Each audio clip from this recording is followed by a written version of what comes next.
두 번째 시간을 시작하도록 하겠습니다. 쉬는 시간에 여러 가지 말씀들을 나눴는데요. 이번에는 이제 어떻게 진행을 하겠냐면, 이제 첫 번째는 전체적인 그 개념을 제가 설명을 드렸죠. 그래서 수업은 어떻게 진행이 될 거냐면, 이제 그 가공성전설로 이제 발표 자료를 이제 PPT로 만들었습니다. 그걸 한번 들어보시고요. 그 다음에 여기 철탑 종류 같은 거 한번 그 좀 실제로 문제로 나올 수 있는 것들 정리한 거 있으니까 그거 한번 보여드리고, 그 다음에, 여기 보시면 가공성전설로에 대한 송변전 기술 용어 해설집이 있습니다. 그거를 한번 보게 될 겁니다. 그리고 나서 마지막으로 이제 한전에 대한 전선 구조 특성이라든가 송변전 설비에 대한 영향들, 이렇게 PPT로 만들어져 있는 게 있거든요. 그걸 딱 보시고 나면은 이 2장에 대한 전체적인 내용은 이해를 여러분들 하실 수가 있습니다. 그래서 이런 부분들 어떻게 하냐, 1장, 2장, 3장, 이런 4장까지는 이런 자료들을 가지고 설명을 드립니다. 근데 5장, 6장, 7장에는 이런 자료들이 좀 미흡하다 보니까 그런 것들 참조를 하셔야 되고요. 그 다음에 9장 이상전압에 관련된 자료들, 왜냐면 피렉이나 애자를 좀 보셔야 되니까 그쪽, 그리고 10장에 가시면 보호개전 쪽, 그 보호개전기 설비를 직접 보셔야 되니까, 그리고 11장 변전소, 이런 것들은 변전소에 대해 관련된 사진들, 이런 것들을 좀 보시면서 좀 간접적으로 그런 내용들을 좀 더 영향을 이해를 하실 수가 있습니다. 또 반복이기 때문에 보시면 어렵지가 않은데요. 자, 보시면은 가공성전설로의 구성입니다. 보시면은 어떻게 됐죠? 전선의 구비 조건 나오죠? 아까 제가 뭐냐면 단선, 연선 해가지고 그 구조가 어떻게 됐는지 이런 것들을 나왔습니다. 여기 보시면 연선을 구성하는 소선의 총 개수, 층수와의 관계식 10점짜리로 나올 수가 있습니다. 3n에 가로 열고 n 플러스 1에 가로 닫고 플러스 1. 1층은 몇 개요? 7개. 2층은 19개.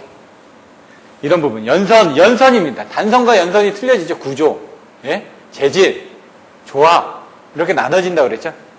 경동선과 ACSR. 경동선은 동이고 ACSR은 뭐라고요? 알루미늄이라고요. 중간에 철심이 들어갔다 이거죠.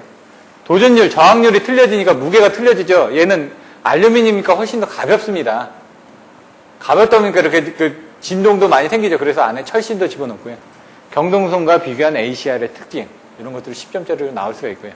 2도 계산식 전선과의 관계식, 요거는 L은 3S 플러스 8D 자성분의 WT 자성 이렇게 나오죠. 그것들은 간단하게 넘어가겠습니다. 왜? 여러분들이 그거는 풀어서 쓰시라는 얘기예요, 계산은. 저는 일단 개념적인 부분들 위주로. 안전전류, 허용전류 설명하고 일반식을 서술하죠. 이제 이거는 이제 가공성전선로고요. 지중성전선로를 가게 되면 이제 손실에 대해서 물어보는 게 나옵니다. 제가 왜냐면 여기서도 간단하게 소개를 해드려야지 쌍대성으로 여러분들이 이해를 하시니까. 여기 보시면 이제 그림을 이렇게 그립니다. 이렇게 둘, 셋 해가지고 저항선, 뭐죠? 연피선, 유전체선, 연피선.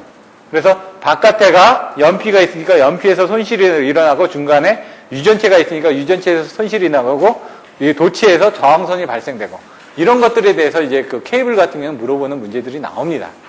네, 그런 것들도 같이 보시면 되겠습니다. 허용전류, 허용온도. 허용온도가 몇 도라고요? 90도, CV, 150도, 210도. 그게 뭐라고요? CV가 나오죠. XLP, 이런 부분이 되겠죠. ACSR도 이제 비슷한 개념입니다. 예? 그 다음에 TACSR, STACIR, 스타샤, 이렇게 나옵니다. 그런 용어들을 보실 거고요. 경제적 단면적 결정하는 켈빈의 법칙, 이제 또 나옵니다. 근데 이게 좀 헷갈리는데, 거기서 보셔야 될 키포인트가 2개가 있습니다. 그 2개를 명확하게 암기를 하셔야 됩니다. 이따가 설명드리겠지만. 미풍 진동 뭐라고요? 바람에 흔들린다. 미풍에 흔들린다. 갤러핑 뭐라고요? 착빙설. 딱 그게 나와야 됩니다. 갤러핑 하면 무조건 착빙설이 나와야 됩니다. 슬리트 점프, 착빙설이 나와야 됩니다. 이거 안 나오면 안 된다는 거예요. 키워드는. 예?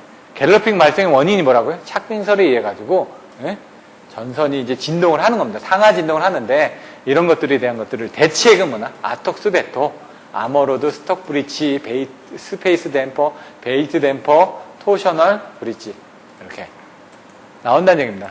구성을 보시면 애자가 구비해야 될 일반적인 요건, 애자의 구비 조건이 나오겠죠? 아까처럼 튼튼해야 된다. 예? 내구성이 있어야 된다. 전압에, 섬락 전압에 견뎌야 된다. 뭐 이런 식으로 나올 겁니다, 이제. 그런 걸 보셔야 되고요.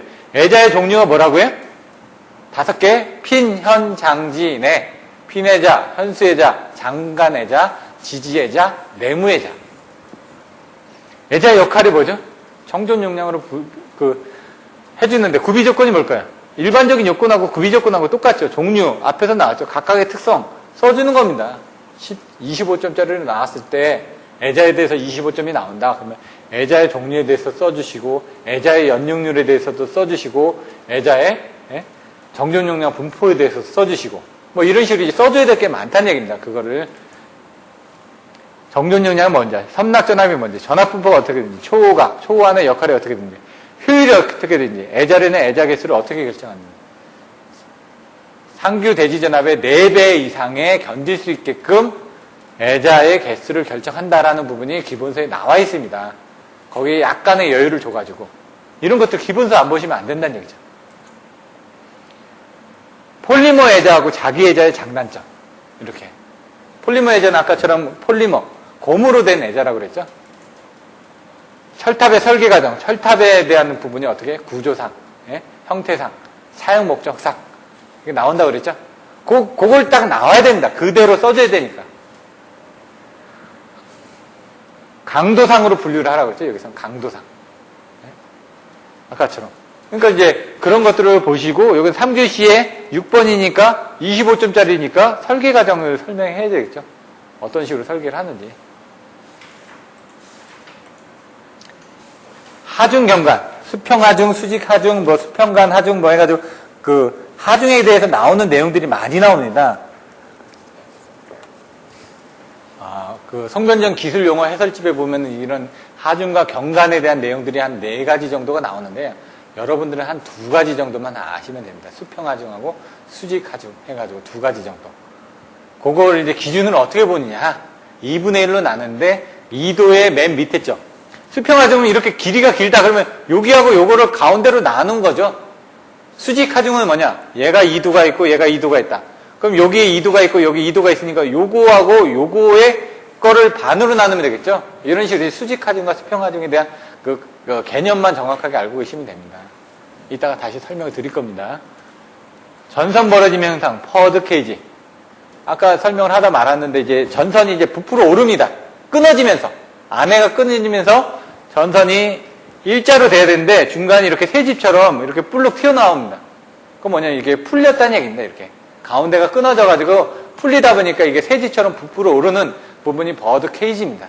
이따 사진을 보시면 이해가 됩니다. 전선 충전이나 스티킹, 부딪히는 거죠. 2개가, 복도체가 부딪히는 게 스티킹이라고 얘기를 합니다. 전선의 휴화현상, 떨어지는 뭐 부분, 부식이 일어나는 부분들, 철탑에 대한 하중 부분, 조가식 점퍼 장치. 이거 좀, 이따가 설명을 드립니다. 좀 헷갈리는데, 조가식 점퍼 장치라는 철탑이 있습니다. 철탑이 있으면 이제 RST 세상, ABC 세상. 여러분들은 이제 RST라고 부르면 안 됩니다. 한전은 용어로 하시니까 ABC로 불러야 된다는 얘기죠. GIS도 가면 ABC로 붙어 있습니다. 그럼 여기 A상, B상, C상이 이렇게 애자가 달려있고, 그 다음에 철탑에서 이렇게 이쪽으로 돌려가죠. 보면 밑으로 이렇게 케이블을 돌렸죠? 밑으로 케이블을 돌릴 때 중간에 이렇게 애자 부분을 하나를 이렇게 지지를 해줍니다. 그러니까 조가식으로 점퍼를 해준다. 이렇게 옆으로 돌릴 때 철탑이 왔다가 이 옆으로 철탑이 가기 위해서는 이렇게 밑에 부분 이렇게 떨어지는 부분에서 이렇게 점퍼를 해주는 부분이 조가식 점퍼 장치다. 그러니까 중간에다가 애자를 이용해가지고 어느 정도 이격거리를 떨어뜨려 주는 부분을 이런 조가식 점퍼 장치로 여러분들 이해를 하시면 됩니다. 정전 용량 증대 방안이 뭐라고요? 이제 승복신을 애워주시면 됩니다. 승복신. 승합을 해주시면 된다. 송전 용량을 늘려주기 위해서 어떻게 됩니다? 승합을 해주면 송전 용량이 늘어나죠? 그리고 복도체를 써주시면 됩니다. 단도체를 쓰시면 어차피 케이블에 대한 면적이 작아지는데 복도체를 쓰면 될까요? 면적이 커지죠? 그러니까 용전 용량이 증대된다는 얘기죠. 신도체를 쓰시면 된다는 얘기죠. 온도를 바꿔주는. 그게 뭐죠? ACSR이 아닌 TACSR. 서먼. 150도. 1.5배에서 1.6배. 스타샤. 뭐라고요? 210도. 2배. 이렇게 써주시면 된다는 얘기입니다.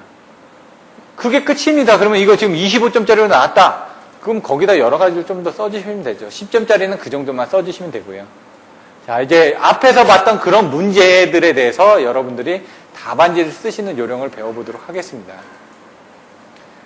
전선의 구비조건, 이제 반복되니까 이제 대충 내용을 아시겠죠? 중요한 거는 나중에 보시면 경동선과 ACSR을 비교하는 이런 문제들이 나올 수가 있습니다. 10점짜리로. 자, 내구성이 있을 것, 가격이 저렴할 것, 비중이 작을 것, 도전율이 높을 것, 신장률이 클 것, 기계적 강도가 클 것, 가선 작업이 용이할 것. 다 맞는 말이죠. 근데 이걸 이제 여러분들 어떻게 외우시겠냐 이거죠. 그러면 이제 생각을 해가지고 연관을 지어가지고 외우셔야 된다는 얘기입니다. 내구성이나 기계적 강도나 이런 것들은 아실 거란 얘기입니다. 가격이 싸야 되겠죠. 가선 작업이 용이해야 되겠죠. 이런 것들은 이제 여러분들이 알고 계신 개념으로 써주시면 됩니다. 이제 비중이 작을 것, 도전율이 높을 것, 신장률이 클 것, 이런 것들이 이제 조금 그 3, 4, 5번이 헷갈려 주실 수가 있는데, 밀도가 작아야지만 가벼우니까. 가벼워야지, 왜냐면 돈이 덜 들어가겠죠. 철탁 같은 게. 도전율이 높아야지 그만큼 전기를 많이 보내줄 수가 있다는 얘기입니다.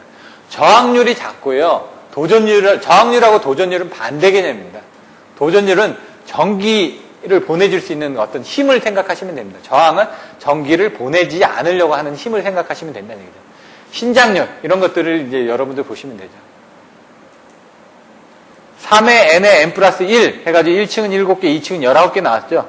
이런 거 이제 10점짜리로 나온다 그러면 이런 내용을 써주시고 그림을 그려주시고 하면 된다는 얘기입니다. 기본서에 있으니까 적어봤고요. 그 다음에 연동선에 대한 저항률이 58, 경동선은 55라고 그랬죠. 예? 근데 ACSR은 35분의 1, 저항이 그만큼 높다는 얘기입니다. 동에 비해서는. 근데 어떻게 되죠? 무게가 얘는 8.89인데 얘는 2.7이죠. 가볍다는 얘기입니다. 가볍다는 얘기. 아까처럼 전선의 구비 조건에서 가벼운 게 더 좋았죠. 여기 있는 도전율이 높을 것, 도전율이 높은 건 이건데, 예? 가벼운 거, 밀도가 작은 건 이거란 얘기입니다. 그래서 복합적으로 선전을 한다는 얘기입니다. 경제적으로 선전을 했을 때 이 ACSR이 저항률, 그러니까 도전율은 낮지만, 저항률은 높지만 도전율은 낮다는 얘기죠. 하지만 비중 및 밀도가 낮고 신장률 같은 게 좁다 보니까 이런 걸 쓴다는 얘기입니다. 근데 얘가 이제 끊어질 수 있다 보니까 중간에 철심을 넣었다는 얘기입니다. 경동선과 비교한 ACSR의 특징, 지금 설명드렸던 내용입니다. 경동선에 비해 도전율은 낮지만 기계적인 강도가 크다. 왜?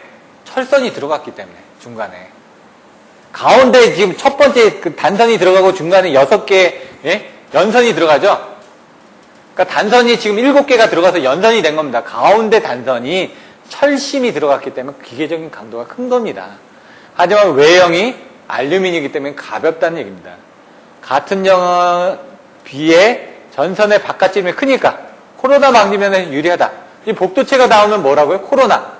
연선이 나오면 코로나. 외부에 대한 이격거리. 이런 부분. 알루미늄선은 구리보다 표면이 약해서 상하기 쉬우므로 취급의 주의를 요한다.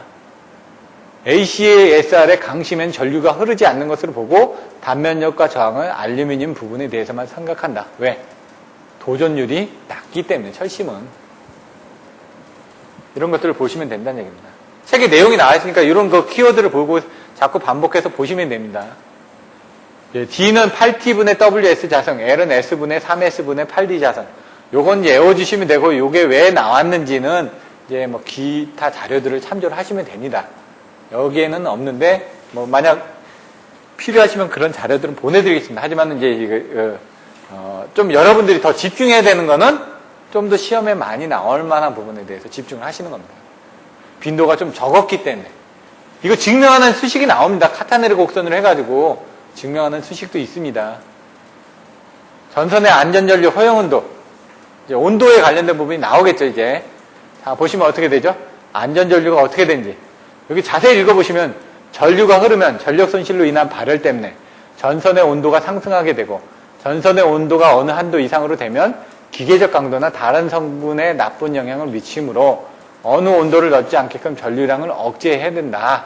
그 어느 온도가 뭐냐? 허용온도라 이거죠. 그 허용온도에 대응하는 전류를 안전전류라 이거는 겁니다. 상시 허용전류. 평상시 계속. 그게 장시간 연속 사용 시에 허용 온도가 몇 도다? 90도다 이겁니다. 근데 단시간 과부하일 경우는 100도까지 허용을 하고 그때에 가능한 전류가 흐르면서 온도가 발생할 거 아닙니까? 그 전류를 가지고 안전전류라고 계산을 해놓은 겁니다. 그런데 보시면 장시간 연속 사용의 경우 전선의 주의전도가 40온도를 기준으로 합니다. 그렇기 때문에 실제로 전선의 온도 상승은 50도씨를 넘어가지 않아야 된다는 겁니다. 주의온도가 40도씨이기 때문에 90도씨가 0도부터 시작하는 게 아니라 40도씨부터 시작한다는 얘기입니다. 그래서 그 주의온도를 낮춰주기 위해서 어떻게 합니까? 케이블 같은 경우는 대기 온도가 아닌 오일을 넣어가지고 냉각을 해둔다는 얘기죠. 신도체가 뭐냐? 그걸 낮춰주는 겁니다. 신도체가 뭐가 있었죠? 이제 나중에 이제 3장에서 배우게 됩니다. 초전도체라든가 새로운 케이블을 해가지고 뭐 여러 가지 케이블이 나옵니다. 그때 들어가는 게 초전도 케이블은 초전도 마이너스 278도로 온도를 낮춰준 겁니다. 그러다 보니까 저항이 없어져서 어떻게 전류를 더 많이 보내줄 수가 있는 거죠. 그런 식으로 응용을 한다는 얘기입니다. 여기서 나중에 그런 것들을 같이 봐주시면 됩니다. 안전전류에 대한 기본식은 이렇게 나와 있다고 합니다. 이런 것들은 그냥 참조만 하십시오. 뭐 빈도는 좀 적으니까. 하지만은 이거는 책에 조금 내용이 없는 것들을 여기서는 좀 다루고 있기 때문에 한번 설명을 해봤습니다. 안전전류가 정해지면은 이 안전전류로 인해서 송전 용량이 억제가 돼버리는 겁니다. 그러다 보니까 전선의 리액턴스가 커져서 전선의 송전 용량을 좌우하게 된다. 뭐라고요? 송전 용량은 리액턴스에 관련되어 있다. 바로 XL. 그래서 저희가 뭘 쓰죠? DC. 직류 송전 방식을 쓰니까 이 X, 리액턴스가 없기 때문에 송전 용량이 증대가 되죠. 그래서 P는 X분의 ES, ER, 사인 세타에서 X 성분이 없다 보니까 P 값이 올라가죠. 그래서 송전 용량이 증대가 된다. 이런 부분을 배우셨지 않습니까? 1장에서. 그런 거하고 같이 연관이 된다는 얘기입니다. 전선의 리액턴스로 정해지는 송전 용량에 의한 전류나 또는 켈빈의 법칙으로 지내지는 경제전 전류 용량은 그 전선의 안전전류보다 훨씬 더 작은 값으로 되는 것이 보통이다. 왜요? 안전전류가 허용전류라고 얘기했죠. 온도. 그러니까 그거 이상은 보내줄 수가 없기 때문에 이런 것들은 그거보다는 작게 선정이 되어야 된다는 얘기입니다. 과열이 되면 이제 소선이 되겠죠. 이제 나중에. 켈빈의 법칙. 여기서는 자세히 보셔야 되는 게 두 가지가 있다고 그랬습니다. 경제적인 단면을 결정하는 켈빈의 법칙. 이게 2월 달에 아마 시험이 나왔을 겁니다. 이게. 전선의 전류가 흐르면 전력 손실로 인한 발열 때문에 전선의 온도가 상승하게 되고 전선의 온도가 어느 항도 이상으로 되면 기계적 강도나 다른 성능에 영향을 미치므로 어느 온도를 넘지 않게끔 전류량을 억제해야 된다. 이게 뭐라고요? 허용전류, 안전전류에서 설명됐던 내용이 그대로 나오지 않습니까? 그러니까 꼬리에 꼬리를 무는 용어처럼 이게 그 허용전류 나오죠? 90도씨 나오죠? 여기 송전용량 나오죠? 근데 여기 이제 보시면은 그런 것들을 이용해가지고 켈빈의 법칙에서 그런 것들을 설명한다는 얘기입니다. 이런 것들을 써주시고 그 다음에 나오는 게 실제로 켈빈의 법칙에 대한 내용 그리고 표, 이제 수식 이런 것들이 나와줘야 된다는 얘기입니다. 켈빈의 법칙이 뭐냐? 경제적인 전선의 굵기를 산정하는 데 사용되는 법칙이다 이겁니다. 뭐라고요? 전선의 단위 길이당 연간 손실 전력량의 금액이 이게 첫 번째 조건. 건설 시 구입한 단위 길이당 전선비의 이자와 감가상각비를 가산한 연경비와 이게 두 번째. 이게 갖게 되는 굵기가 가장 경제적인 전선의 굵기. 그래서 제가 앞에 경제적인 전압의 송전에서 나왔었죠. 이렇게 해가지고 이렇게 나오고 이렇게 됐던 그런 내용에서 여기서도 비슷하게 나온다는 얘기죠. 왜? 돈이 나오니까. 여기 이자, 여기 금액, 연경비, 돈과 돈을 비교를 한다는 얘기입니다. 그것들을 이 두 개를 이제 수식으로 이제 표현을 한 겁니다. 수식으로 표현했다. 켈빈의 법칙 수식에서 첫 번째 뭐였죠? 전선의 단위 길이당 연간 손실 전력량의 금액. 그게 전선의 단위 길이당 연간 손실 전력량의 금액이라는 얘기죠. 그래서 그 손실이 I자승 R이죠. 거기다 그걸 이제 다르게 계산했다는 얘기입니다. 거기다 뭐라고요? 요금이 들어갔다는 얘기입니다. 요금 N. 예? 단위 길이당 금액이니까 단위 손실이 뭐냐? I자승 R이고 거기에 금액 N이 들어갔다는 얘기입니다. 그걸 표현한 거하고 이거는 이제 이해되시겠죠? 대충 이런 개념이다. 요것들은 이제 여러분들이 외워주셔야 되니까 저는 이제 개념만 설명을 드리는 겁니다. 두 번째 뭐라고요? 건설 시 구입한 단위 길이당 건설비의 이자와 감가상각비를 가산한 연경비. 건설 시 구입한 단위 길이당 전선비의 이자하고 감가상각비를 감가산한 연경비다 이거죠. 그거를 WAMP, 앰프를 생각하시라는 얘기입니다. W가 뭐냐? 전선의 무게입니다. 단위 길이당이 나오기 때문에 무게하고 면적이 나온다는 얘기입니다. 그리고 M은 가격이 나온다는 얘기입니다. 그래서 이게 단위 길이당에 대한 부분이 WAM이 되는 거고요. 단위 길이당. 그 다음에 이자와 감가상각비를 가산한 연경비가 이제 P가 되는 겁니다. 그래서 P가 들어간다는 얘기입니다. 그래서 먼저 이 두 개에 대한 내용은 이해를 해주셔야 됩니다. 이건 제가 어떻게 할 수가 없습니다. 그걸 외워주신 상태에서 단위 길이당이니까 I 자승 R, 그리고 금액이니까 N이 들어가면 되는 거고요. 얘는 단위 길이당이니까 WAM이 들어가는 거고, 이자와 감가비를 상각한 부분이 P가 들어가면 된다는 얘기입니다. 앞에서 하고 똑같습니다. 돈이 N이고 여기 돈이 P였다. 이런 부분을 이제 써주시면 된다는 얘기입니다, 지금. 그러면은 그걸 이용해서 전류 밀도를 이제 계산한 겁니다. 왜? 지금 이제 전류 밀도가 어느 정도 되는지에 따라서 면적이 나오고 그 다음에 돈이 생기겠죠. 그래서 이게 면적이 나왔다는 얘기입니다. 여기도 뭐가 P가 뭐라고요? N이 뭐라고요? 돈이죠, 다. 앞에서. 돈이 왔다 갔다 하는데 면적과 밀도하고 뭐 어떤 부분에 따라서 틀려진다. 그래서 전선의 굵기를 산정하는 건 전선의 어차피 밀도에 따라서 굵기가 틀려지니까 그거를 본다는 얘기입니다. 전압은 이제 선정이 됐습니다. 발전소에 출력이 생기고 전압이 선정되면 거기에 흘려져야 될 전류값이 나오겠죠. 그 전류값에 맞는 전선의 굵기를 구하는 게 바로 켈빈의 법칙이라는 얘기입니다. 경제적인 전압에 따라서 금액에 따라서 굵기를 전하는 게 켈빈의 법칙이다. 앞에서 배우셨던 그 내용하고 비슷하다는 얘기죠. 경제적인 전압에 대한 부분이 나오니까. 자, 전류 밀도로 나눈다고 했으니까 그 전류 밀도로 나누면은 경제적인 전선의 굵기를 구할 수 있다. 그래서 전류 밀도가 중요하다. 앞에서 나왔던 게 두 개가 뭐였죠? 여기 두 개. 1번하고 2번을 이끌어낸 다음에, 예? 이건 외워주셔야 됩니다. 이건 제가 어떻게 할 수가 없습니다. 돈과 돈인데 뭐에 대한 돈? 전선의 단위 길이당 연간 손실 전력량의 금액. 그리고 건설 시 구입한 단위 길이당, 이것도 단위 길인데 뭐라고요? 연간 손실 전력량의 금액. 이건 전선비. 구입했으니까 구입한 거에 대한 돈. 이자하고 감가상각비를 구입한 돈. 이렇게 외워주시라는 얘기입니다. 쌍대성을 해가지고 단위 길이당인데 이거는 기존에 대한 손실 전력량이고 이건 건설 시 구입한 거에 대한 이자하고 감가상각비라는 얘기입니다. 그렇게 해주시고 이 수식 이해해 주시고 전류 밀도에 대해서 구해 주신 다음에 그거를 이렇게 나눠 주신 다음에 뭐라고요? 돈이 나온다고요. 돈이. 근데 여기는 앞에서는 어떻게 배웠죠? P에 대해서 돈이 나왔었죠. P에 대해서 면적이 나왔었고. 근데 여기서는 좀 틀려진 게 뭐냐? 돈은 똑같습니다. 돈이 두 개가 나왔죠. P하고 N이 나왔었죠. 이게 손실 전력량의 금액이 먼저 나왔죠. 그 다음에 뭐라고요? 연경비가 두 번째 나왔죠. 이게 안 나오면 안 된다는 얘기입니다. 이 키워드 두 개가 안 나오면 안 된다는 얘기죠. 근데 뭐라고요? 단위 길이당, 단면적하고 돈에 대한 부분이 나와야 되니까 이걸 정확하게 기회주의 있으니까 아까 그 두 개에 대한 키워드를 정확하게 여러분들이 암기를 안 하면 안 나옵니다. 저도 옛날에 이걸 쓸 때 그림은 이걸 쓰고 경제적인 전압에 대해서 이게 이제 헷갈리는 겁니다.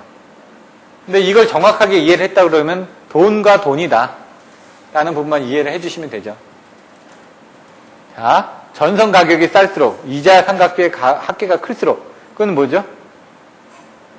전력요금이 깔수록 전선의 굵기는 가늘어진다. 예? 요거에 따라서 단면적이 이렇게 줄어든다는 얘기입니다. 이렇게. 감가상각비가 클수록 이런 부분을 보시면 되겠죠.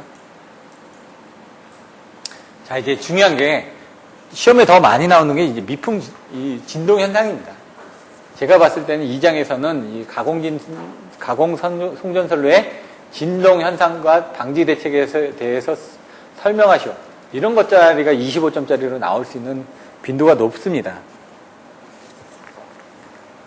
미풍 진동 뭐라고요? 아까 설명드렸죠? 바람이 불면은 바람에 의해서 뒤에 칼만 아류가 생겨이 돼가지고 전선이 진동을 하는 거다. 갤러핑은 뭐라고요? 착빙선 때문에 진동을 한다. 미풍 진동 현상, 매초 수미터 정도의 미풍이 가공지선과 직각에 가까운 방향으로 불면 전선의 배후에 소용돌이가 생긴다. 이 소용돌이가 칼만 와류라고 얘기를 한다 이거죠. 전선의 수직 방향으로 교변력이 작용하여 전선을 상하로 진동하게 된다. 이 진동수가 전선의 고유 진동수와 일치하게 되면 전선은 공진을 일으켜 상하 진동을 계속하게 되고, 상하 진동을 계속하게 되다 보면 전선은 지지점에서 응력을 받아서 피로현상을 나타내고 결국 단선 사고를 일으키게 된다. 그래서 가변 전선인 경우, 경관이 긴 경우, 가선 장력이나 전선의 바깥지름이 클 경우에 이런 미풍 진동 현상이 일어나기가 쉽다. 그럼 그림을 그려주셔야 된다는 얘기입니다. 여기서 중요한 부분이 이렇게 상하 진동. 근데 수직 방향으로 교변력이 작용해서 그 다음에 그 칼만 와류가 생긴다. 그래서 진동수가 일치하게 되면은 그 공진이 일어난다. 이런 내용들. 다 똑같습니다. 다른 것들도 내용은 비슷합니다. 근데 중요한 건 여기는 그 수미터에 대한 부분이고, 뒤에 가서 보시면 갤러핑에 대해서는 착빙설이 중요한 부분이고요. 대책은 뭐냐? 아톡스 베토스니까 아머로드나 아머 테이프 보강하고 지지점의 응력을 완화한다. 이런 것들은 기본세 그림이 나와 있으니까 한번 보시면 될 것 같습니다. 스톡 브릿지 댐퍼 뭐라고 그랬죠? 아까 이렇게 양쪽에 이렇게 추 달아둔다고 그랬죠? 예? 복두티는 스페이스 댐퍼. 스페이서가 있고 댐퍼가 있는데 스페이스 댐퍼는 그 역할을 두 개를 같이 한다고 그랬습니다. 그거는 송변전 기술 용어의 해설집을 보시면 이해가 됩니다. 갤러핑 현상, 착빙선 딱 나와야 된다고 그러죠. 단면이 비대칭에 의해서 전선에 감싸지는 날개와 같이 작용한다 이거죠. 비행기 날개처럼. 그래서 수평풍에 의한 인항력과 전선 자중의 상호 자중. 아까는 이제 진동이 어떻게 일어났다?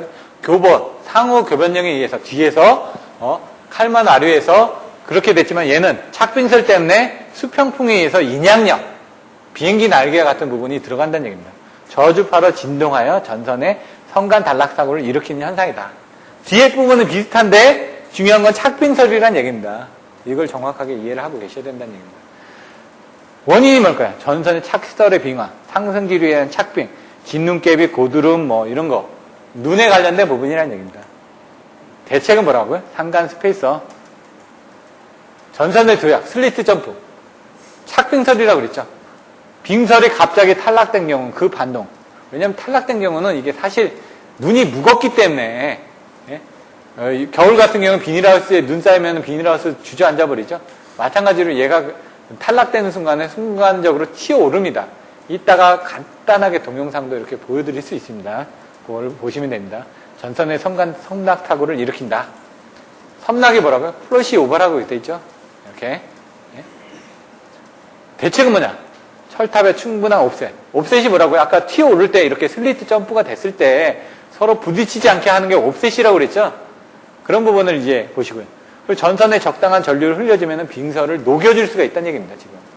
그리고 우리가 이제 하고 있는 것들이 뭐냐, 다리 같은데, 예? 그런 데다가 어떻게 하냐면 열선을 깝니다. 열선을 깔아가지고 전류를 흘려주면은 눈이 왔을 때 저희가 가서, 염화칼슘을 뿌리지 않더라도 녹여줄 수가 있다는 얘기입니다. 그런 식으로 어떻게? 전선에 전류가 흐르면 발열이 생기죠? 그러면서 적절하게 전류를 흘리다 보면 빙설이 녹아진다는 얘기입니다. 빙설의 영향이 적은 곳으로 경과지 선정한다. 이건 뭐 원칙적인 내용이고요. 애자가 구비해야 될 일반적인 요건. 자, 어떤 게 있을까요? 자, 이제 살펴보겠죠. 애자의 종류가 뭐가 있을까요? 핀현 장진에 자꾸 써보시라는 얘기입니다. 애자의 역할, 구비조건. 구비조건 나오죠. 아까 내구성이 있어야 된다. 뭐라고요? 여러 가지. 신장률이 높아야 된다. 뭐 나오죠. 또 그건 아까 전선의 구비조건이에요. 그거예요. 얘는 또 틀리다는 얘기입니다. 앞에서는 전선의 구비조건에 대해서 설명드렸고요. 여기서는 이제 애자의 이제 구비조건에 대해서 살펴보시면 조금 내용이 틀려진다는 얘기입니다. 아까 뭐 도전율이 높아야 될 거고, 신장률이 높아야 되고, 이렇게 전선의 구비조건에서 나왔지만은, 애자의 구비조건에서는 과연 어떻게 나올 것인가, 여러분들 비교해서 이제 암기를 하셔야 된다는 얘기입니다. 각각의 특성, 애자의 역할에 대한 특성을 설명하라는 얘기입니다. 핀현장진에, 핀애자는 어디다 쓰고, 현수애자는 어디다 쓰고, 거기에 대한 특성은 어떻게 되냐. 현수애자는 여러 개를 달기 때문에 어떤 그 내압이라든가 이런 것들을 걸 땐 좋습니다. 장간애자도 어떻게 길게 다니까 내압을 걸 때 좋죠. 피내자는 하나만 알기 때문에 그런 내압이나 이런 쪽에는 불리하다는 그런 내용을 가지고 여러분들이 써주시면 됩니다. 애자의 역할 뭐라고요? 전선을 지지물에 기계적 또는 정기적으로 고정하거나 절연을 한다. 이건 알고 계시는 내용인데 이렇게 써주는 게 문제죠. 애자의 구비 조건 뭐라고요? 내구성이 있고 가격이 저렴하다.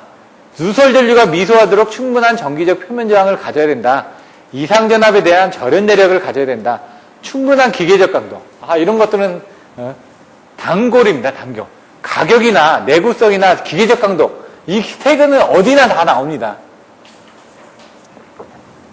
가격이 저렴해야 되겠죠.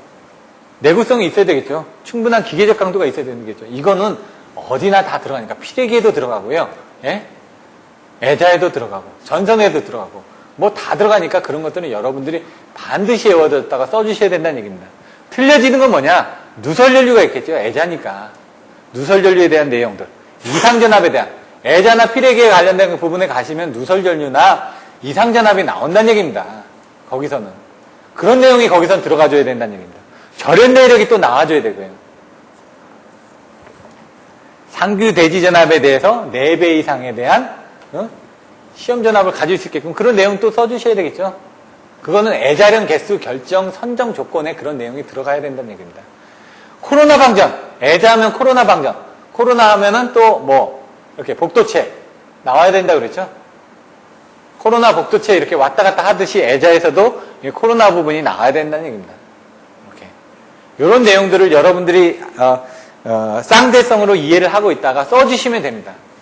기본적으로 뭘 써줘야 된다고요? 내구성, 가격, 기계적 강도. 이거는 반드시 나와야 됩니다. 이거는. 그러면은 5개 쓰죠. 이거 5개 못 쓸까요? 누설전류 나올 테고요.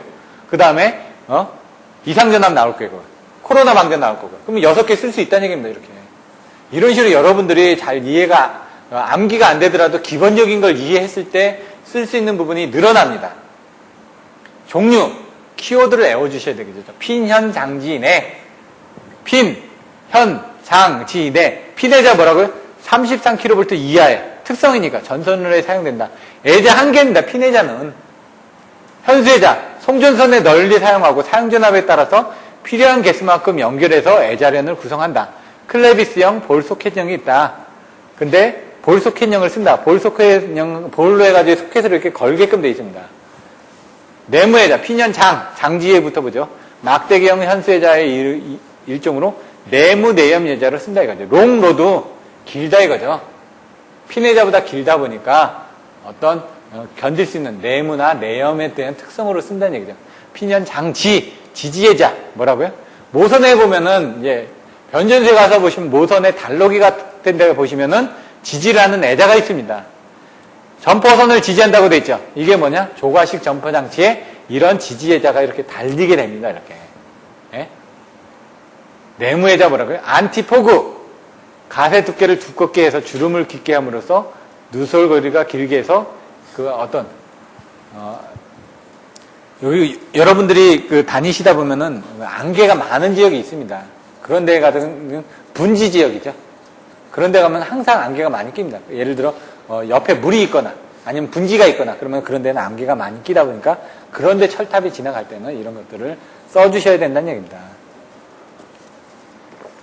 이 설계 부분에 가시면 이제 가공선로에 설계하는 부분들이 좀 어렵습니다. 많이.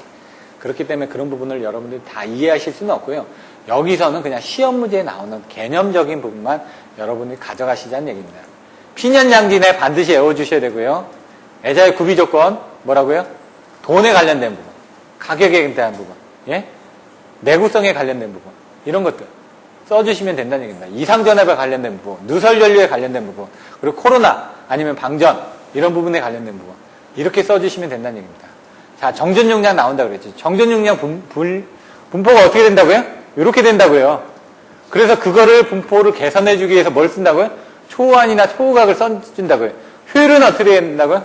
애자련의 연능률. 그래가지고 개수로 나눠주는 겁니다. 연능률이 효율입니다. 그게 뭔지 보시고요. 애자련의 애자 개수 결정은 뭐라고요? 상규 대지전압의 4배 이상. 예? 4배 이상에 대해서 여유를, 한 10% 정도 여유를 둬가지고 선정한다. 섬락전압은 뭐라고요? 건주 충류. 건조 섬낙전압, 주수 섬낙전압, 충격 파괴전압, 유중 파괴전압 이런 식으로 그 키워드를 외워주시면 된다는 얘기죠. 정전 용량이 뭔지. 자, 애자는 절연물이니까 전선과 지지점 사이에 정전 용량이 존재하는지입니다.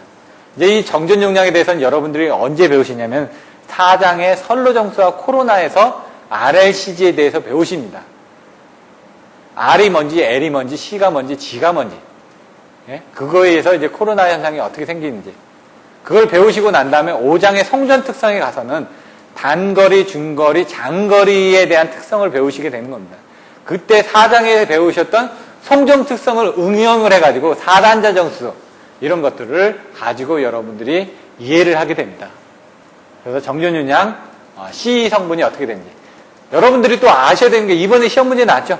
가공성과 케이블에 대한 C하고 G를 L과 C를 비교하는 게 나왔었죠. 그때 이제 이런 부분들이 이제 4장, 5장에 가면 나온다는 얘기입니다. 근데 정전 용량은 콘덴서를 생각하시면 됩니다. 콘덴서. 배터리. 그리고 배터리가 어떻게 되죠? 면적이 이렇게 돼 있죠? 그리고 여기 간극. 예? 입실론. 유전체에 대한 간극과 면적에 따라서 틀려집니다.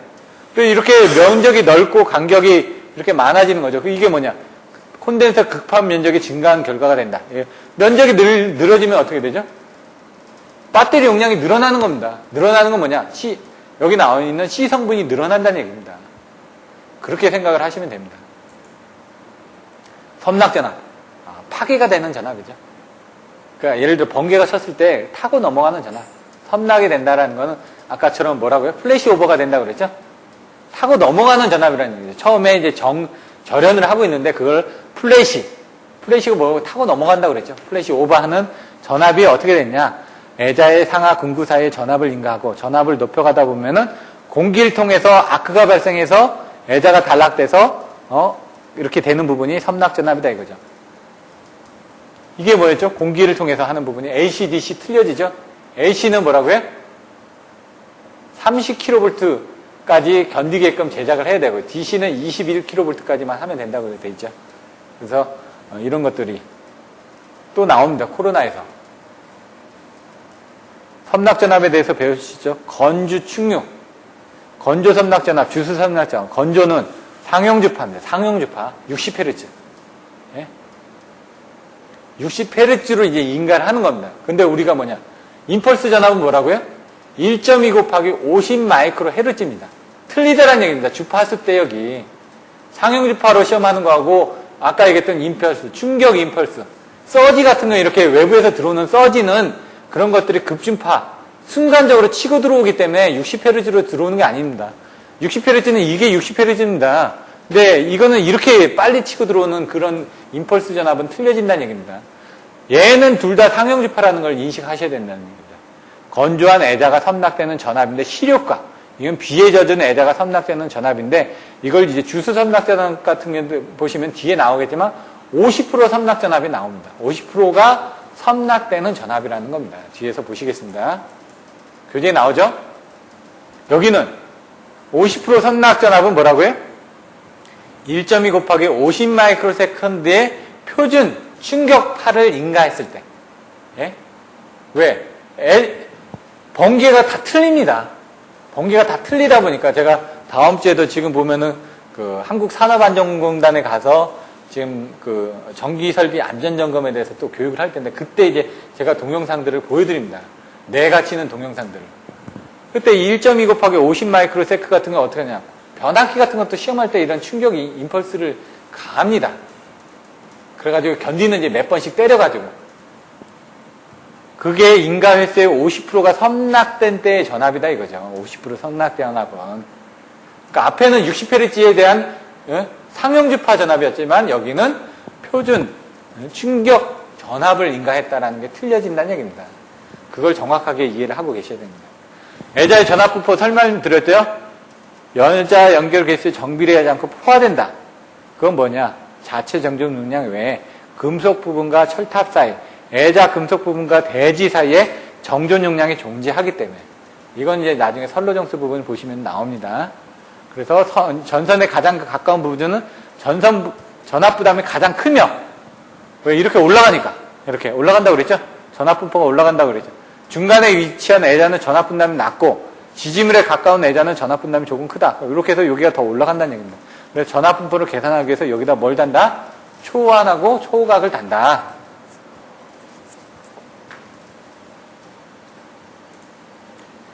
애자련의 전압분포가 균등하지 않을 경우 뭘 단다?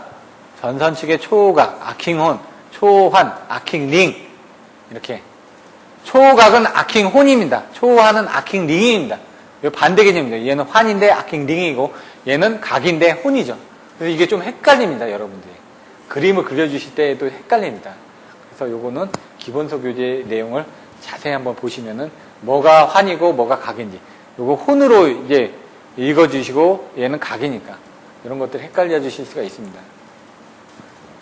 초환과 초각은 뭐라고요? 정전 용량을 늘려서 애자의 전압분포를 계산해서 애자련의 효율을 증가시킨다. 그래서 뭐라고요? 섬락 시 애자가 열적으로 파괴되는 걸 방지한다. 왜? 섬락할 때 애자로 가지 않고 공기 중으로 절연을 파괴해서 초환과 초환이 이렇게 있다. 애자가 있다. 그럼 여기서 공기 중으로 섬락을 시키는 겁니다. 애자로 섬락을 시키는 게 아니라 그렇게 해서 애자를 보호를 해주는 겁니다. 섬락이 될 거면은 애자를 통해서 섬락되지 말고 공기 중으로 섬락이 돼서 애자련 이 초환 쪽으로 해서 다시 나가라. 빠져나가라. 이겁니다. 애자련의 효율은 이렇게 N 개수가 늘어날수록 효율이 저하된다. 그러니까 많이 단다고 좋은 게 아니란 얘기입니다. 효율이. 왜 하나당 걸리는 이런 그런 섬락전압이 분배가 되는데 그런 것들이 효율이 그렇게 좋아지지는 않는다. 애자련의 애주 개수 조건에서는 뭐라고요? 나중에 보시면은 송전솔의 내부 이상 전압에 상규 대지 전압에 4배 이상이 되는 개수. 이게 뭐라고요? 내부 이상 전압은 3.5배 이상이 나올 수가 없습니다. 그게 이제 이상 전압에서 여러분들이 배우시게 되는데 그게 뭐냐면은 안에 이제 송전솔로에 대한 보시면 그런 부분이 나옵니다. 이제 구장에서 제동작용이 있기 때문에 제동작용에 의해서 3.5배가 안 나온다라는 게 나옵니다. 그게 그 그림이. 그러면 이제 여기서 이런 부분을 나중에 애자련의 애자 개수 결정에 대해서 설명하시오 할 때 그런 그 내부 이상 전압에 대한 그림들도 잠깐 그려주시고 3.5배 이상이 되지가 않기 때문에 제동작용에 의해서 4배 이상이 되는 개수에 이렇게 추가를 하면 된다. 이렇게 정확하게 이해를 하고 계셔야죠. 배전용 폴리머 애자 이게 평일이라든가 이런 데서도 만들고 있죠. 이제 그 피해기에 대한 자료는 이제 한전에서 나온 자료 중에 잘 나온 자료가 있습니다. 그 자료를 여러분들이 보시면 됩니다. 나중에 그런 것들은 제가 그 장마다 필요한 자료들은 제가 발췌해가지고 드릴 겁니다. 왜 연구반에 가서는 그냥 그런 것들을 설명 안 해주고 빨리빨리 넘어가 버리니까 이런 자료들을 보시면 연구반 갔을 때도 그런 내용들이 어디서 나온 자료를 가지고 설명하는구나 이런 것들을 이해하실 수가 있으니까요. 폴리머는 뭐라고요? 고분자 화합물입니다. 고분자 화합물. 고분자 화합물.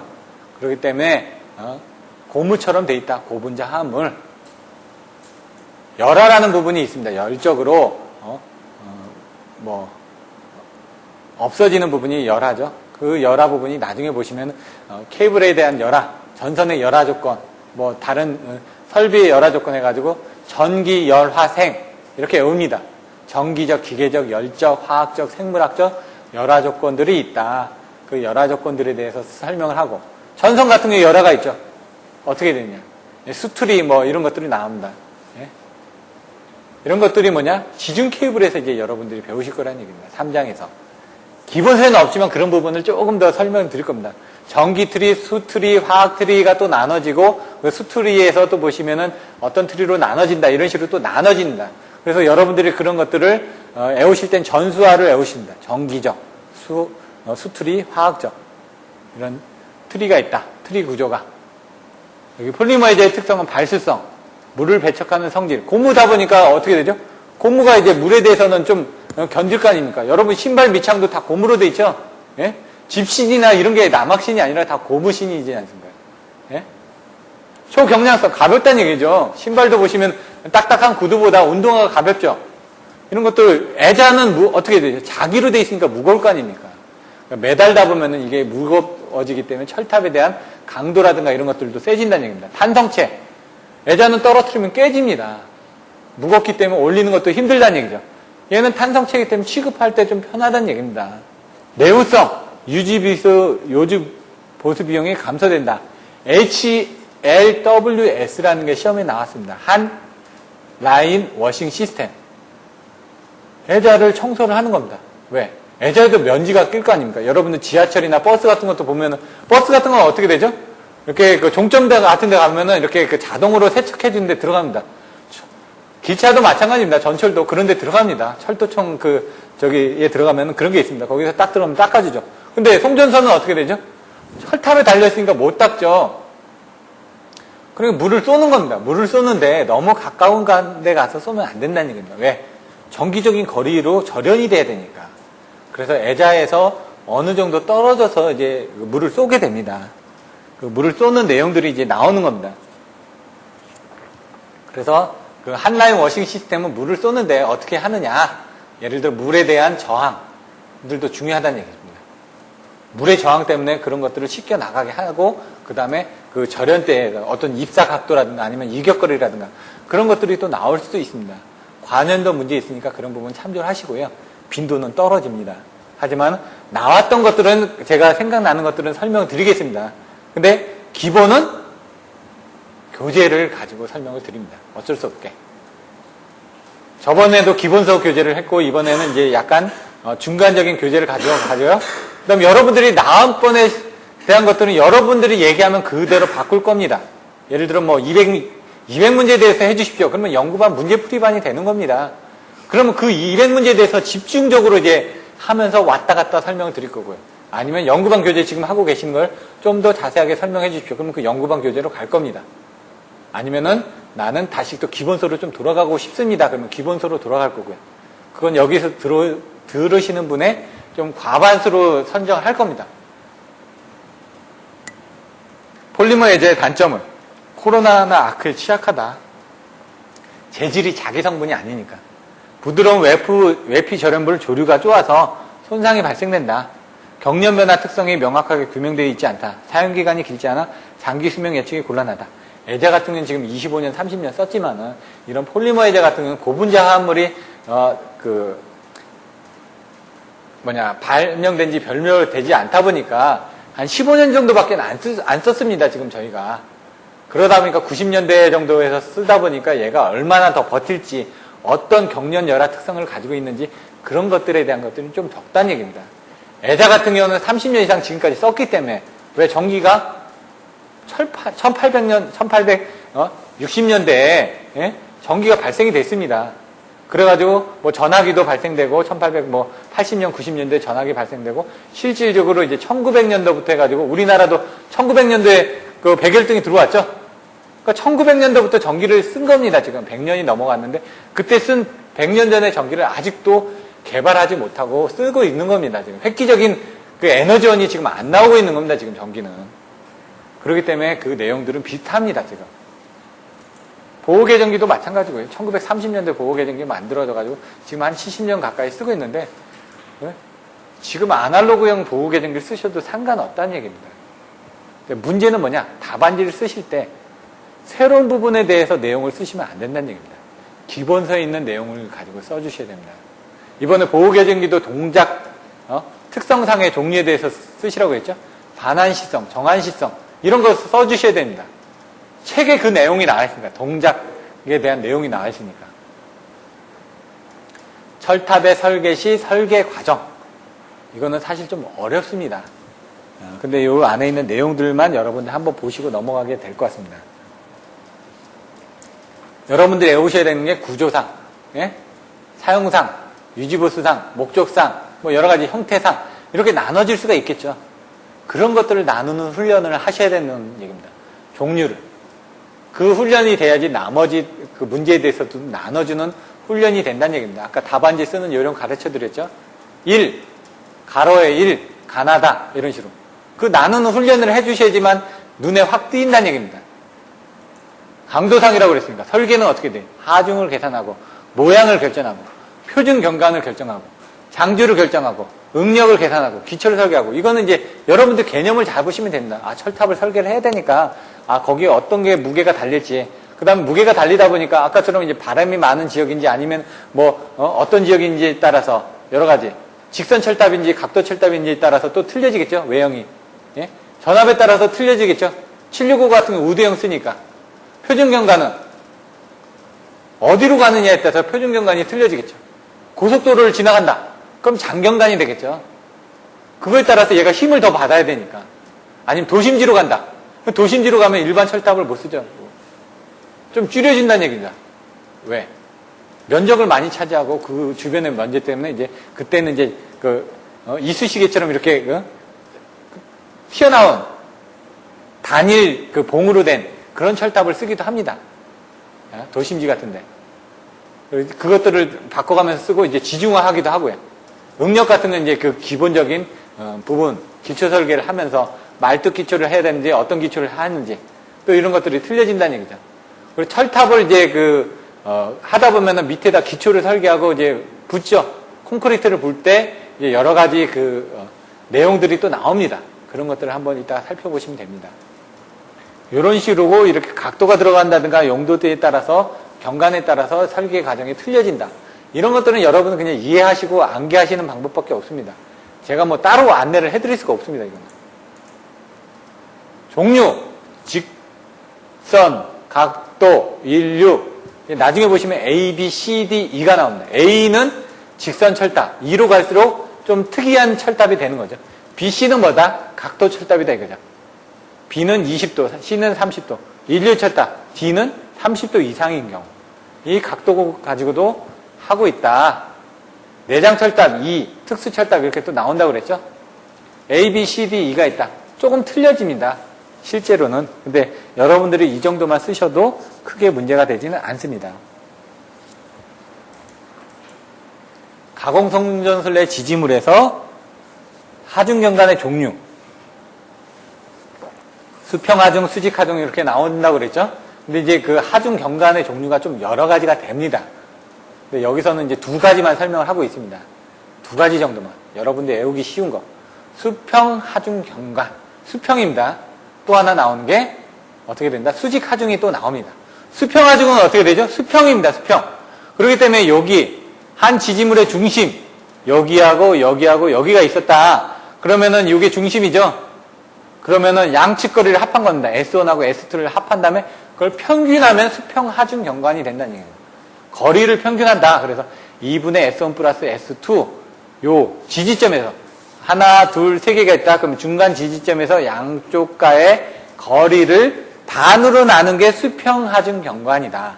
수직은 어떻게 될까요? 자세히 보시면 여기 2도가 있고 여기 2도가 있습니다. 떨어져 있는 이 부분.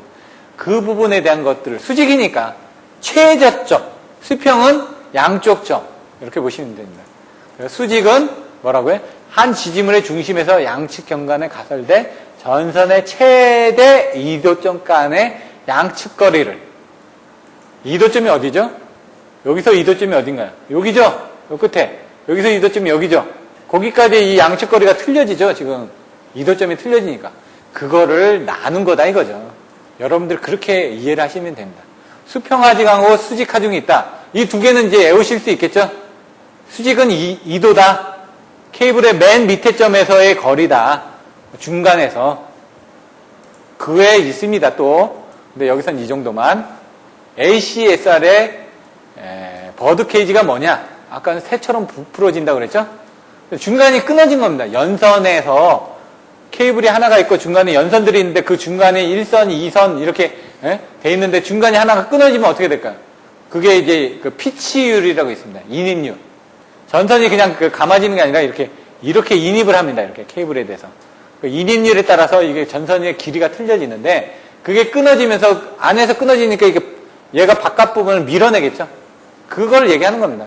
전선의 회전, 밀림, 알루미늄 소선의 늘어짐 때문에 이런 것들이 부풀어 오른다. 전선의 회전을 방지한다. 예? 밀림을 작게 한다. 늘어짐을 작게 한다. 왜? 원인은 이거니까 그거에 대한 대책은 다른 걸 써야 된다는 얘기입니다. 이거만 한번 읽어보시면 되죠. 회전이 일어나면 어떻게 될까요?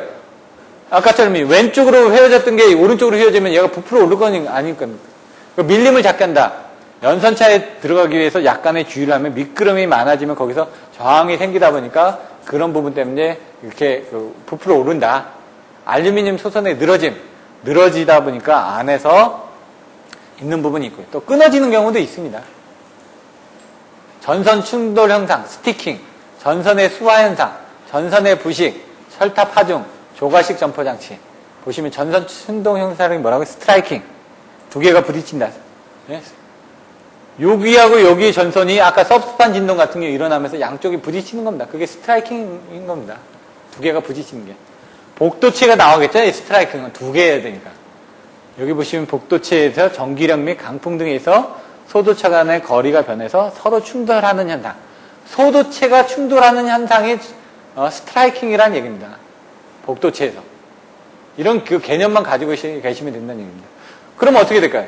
스페이스의 치부 간격을 조정해서 얘가 섭스판 진동이 일어나는 부분들을 자꾸 이렇게 하게 되면 진동이 적어지겠죠? 진동이 적어지면 이제 충돌할 수 있는 그런 요인이 줄어들겠죠? 전선의 수화 현상. 수화 현상은 밑으로 떨어지는 건데,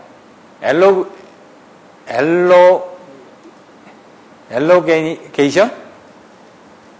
얘가 발음이 좀 안 좋은데, 엘로게이션? 이렇게 해가지고 나옵니다. 착빙설의 하중으로 인해가지고 전선이 늘어지는 현상이다. 여기서도 착빙설이 나온다는 얘기입니다. 예? 수화 현상에서도.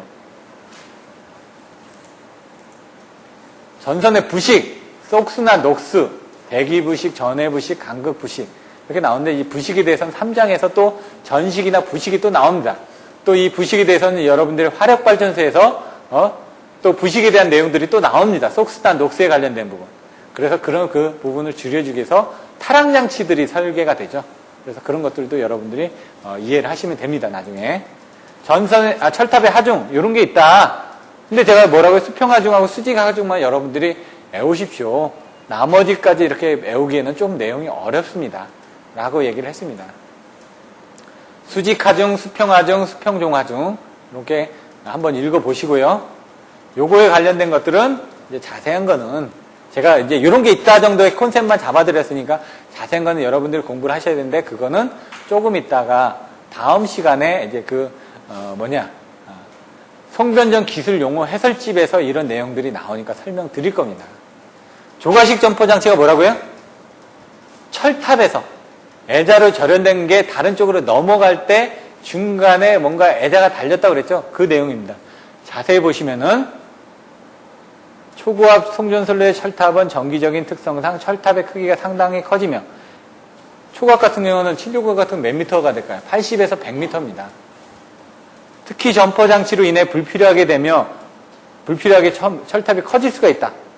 불필요한 철탑 높이의 상승을 방지하기 위해서 조가식 점퍼 장치를 사용하여 철탑의 높이를 최소화한다. 그건 뭐냐면 이렇게 가다가 이렇게 가는 부분에 대해서 중간에 이런 것들을 이용해서 이격거리가 좀 완만해지다 보니까 철탑의 높이가 줄어들 수 있다. 이겁니다. 그거는 이따가 그림을 보시게 됩니다. 송변전 기술 용어 해설집에서. 그러면 이 내용이 좀 이해가 편합니다.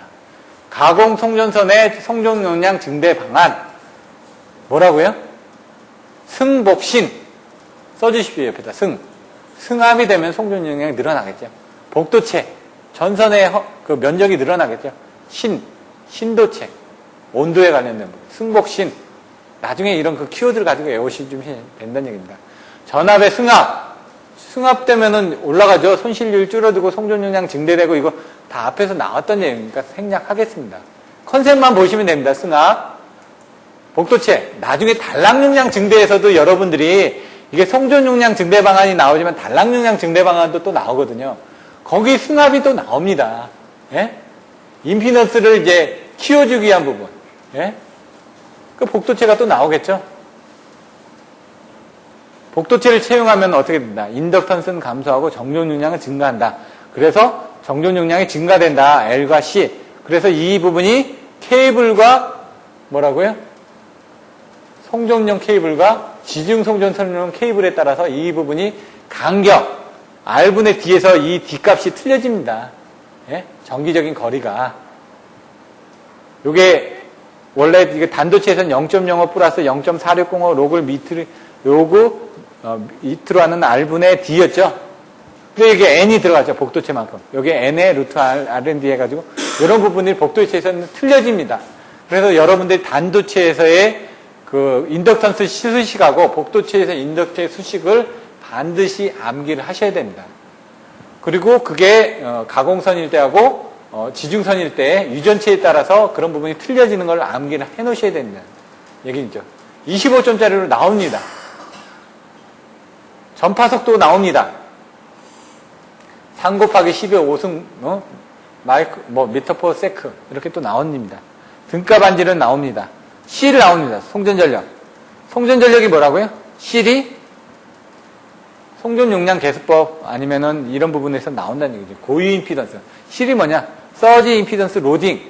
고유부하 임피던스라는 얘기입니다. 네? 서지 임피던스, 고유 임피던스, 그 다음에 뭐가 있죠? 임피던스 종류가 많죠? 예? 예, 특성 임피던스. 또, 4가지로 정의가 됩니다. 전파 특성, 서지, 뭐 이렇게 나옵니다. 나중에 4장에 가서 또 배우십니다. 그때 또 설명을 드리고요. 송법신이라고 얘기했죠. 승하, 복도체, 신도체. 설명드렸죠? ACSR인데 뭐라고요? AW는 피복한 거다. 뭔가 이제 피복을 했다 이거죠. THSR은 1.5배. 근데 얘는 90도인데 얘는 150도. 얘는 210도. 그래서 스타샤. 여기 스타샤에 다시 AW가 들어간 거는 피복이다.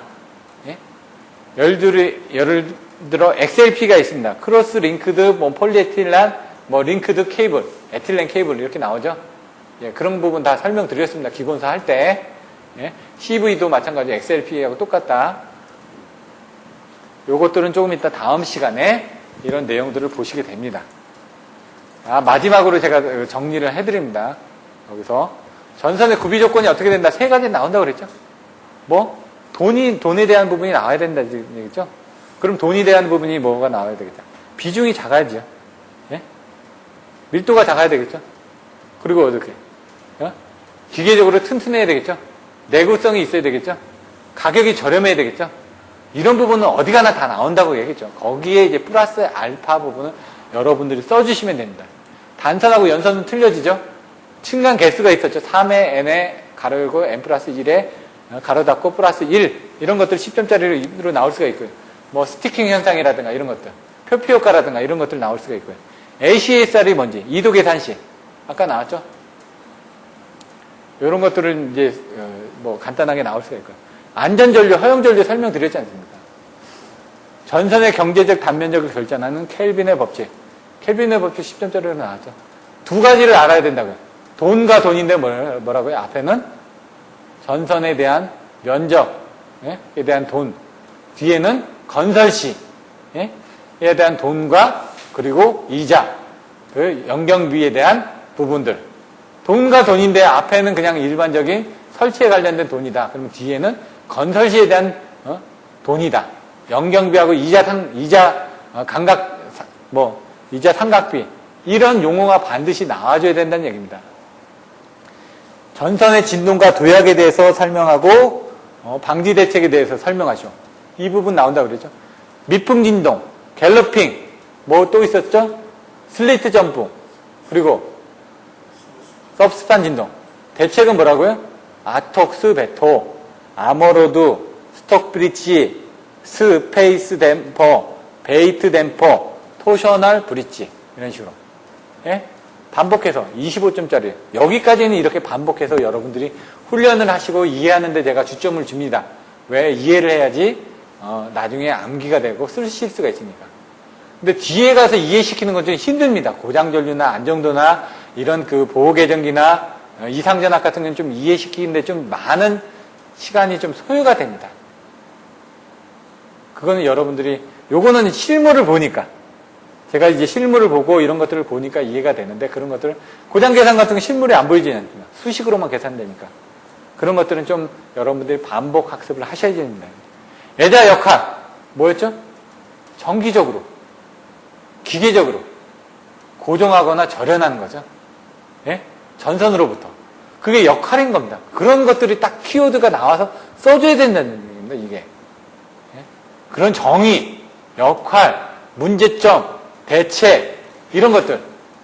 영향이 뭔지, 장단점이 뭔지, 대책이 뭔지, 정의가 뭔지, 이런 것들을 여러분들이 자꾸 생각하고 써보는 훈련을 하셔야 된다는 얘기입니다. 그거는 기본으로 써주셔야 되니까. 구비 조건은 어떻게 되는지 똑같죠? 종류는 뭐라고요? 핀, 현, 장, 지, 내, 이렇게. 애자의 정기적 특성, 섬락전압은 어떻게 된다? 4배. 상규 대지전압의 4배 딱 나와야 된다는 거예요. 근데 그게 뭐다? 상용주파 전압 60Hz에서. 근데 50% 섬락전압에서는 어떻게 하라고요? 1.2 곱하기 50 마이크로헤르츠의 임펄스 전압에 인가했을 때 50% 이상 파괴되는 전압이 50% 섬락전압이다. 초우한, 초우각, 애자의 연능률 이런 거 나온다는 얘기죠. 철탑의 설계 과정, 철탑의 종류, 강도상 아까 나왔죠. 뭐 구조상, 설계상, 뭐 사용상, 형태상, 뭐 이렇게 여러 가지 분류를 하는 기법들을 여러분들이 자꾸 응용을 하셔야 된다는 얘기죠. 전선 벌어짐 현상, 버드케이지, 밀림, 늘어짐, 이런 것들, 단선 이런 용어들이 나와야 된다는 얘기입니다. 가공 송전선의 송전 용량 증대 방안, 뭐요? 승합, 복도체, 신도체 이런 내용이 나와야 되는 얘기죠. 여기까지 설명드렸으면은 이거를 애워주셔야 되는 거예요. 보통 기본반에서는 이런 내용을 설명을 안 하고 이런 내용들은 연구반에서 가서 합니다. 제가 기본서하고 연구서반을 짬뽕해서 이번 과정을 이렇게 나가겠다는 얘기입니다. 자, 슬라이드 쇼가 끝났고 잠깐 쉬었다가 그 다음에는 어떤 부분을 하게 되면은 이런 철탑의 종류들이 뭐가 되는지 간단하게 한번 보실 거고요. 그 다음에 가공 송전선로에서 송전선로 지중송전에 대한 그 내용들을 설명을 드릴 거고요. 그 다음에 마지막에는 거기까지 설명드리고 시간을 봐서 전선의 구조 특성들 이렇게 아까 설명드렸던 이런 부분하고 그 다음에 송전선 설비의 영향들 아까 얘기했던 태풍 매미에서 어떤 게 됐냐 아까 설명드렸던 게 뭐였죠? 전선의 진동과 도역에 관련된 내용인 겁니다. 이렇게 이게 전선의 진동에는 사실 미풍 진동, 갤러핑 말고도 있습니다. 근데 서브스판 진동이나 뭐 이런 것들은 다 틀려진다는 얘기인데 여러분들 시험에 나오는 건 그 4개 정도로 이제 보시면 된다는 얘기입니다. 소경관 진동 이렇게 된다는 얘기죠. 이렇게 왔다 갔다 하는 거. 그림 보시면 되죠. 전선의 진동에서 소선이 끊어지는 거 나중에 보시면은 내격에서 어떻게 문제가 생기는 거 착설 및 착빙 이렇게 전력선이 착상되고 이런 것들 뭐 슬리트 점프 되는 거 이제 다 동영상으로 잠깐 보여드리겠다는 얘기입니다. 이렇게 이런 것들은 늘어짐 뭐 엘로게네이션 제가 영어가 잘 안 나가지고 엘로게이션 늘어짐 착빙설이라고 했죠. 착빙설이 들어가야 된다는 얘기입니다. 갤러핑이 뭐라고 플래시 오버가 일어나는데 착빙설에서 튀어 오르니까 갤러핑 이거 이제 했던 거 동영상 같은 경우 갤러핑 상간 스페이서 요게 지금 상간 스페이서입니다. 나중에 보실 수가 있고요. 또 간단하게 다시 설명을 드릴 겁니다. 외물 접촉 여기 지금 뭐 했던 사례들이 있는데 저기가 안 보이네요. 다른 데 있나 본데 요 정도로 해가지고 하겠습니다. 잠깐 또 쉬었다가 1시간 정도 지났으니까 쉬었다가 다음 시간에 보충 설명을 드리겠습니다.